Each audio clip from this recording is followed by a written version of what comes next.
লতি, আলু দিয়ে আর কচুর লতি দিয়ে নিরামিষি তৈরি করব।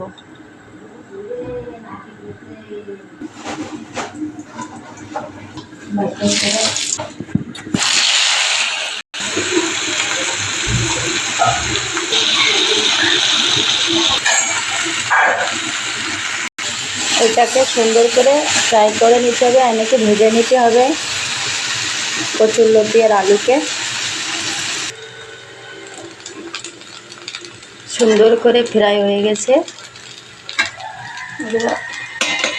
গুঁড়ো ঝাল দিয়ে জল দিয়ে দেব।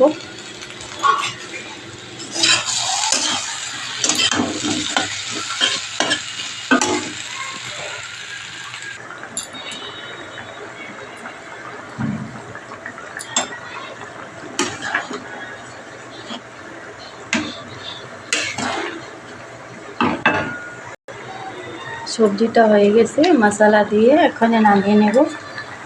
थोड़ा सा धनिया पत्ते भी दे दूँगी। এই দেখুন আমার সবজিটা তৈরি হয়ে গেছে।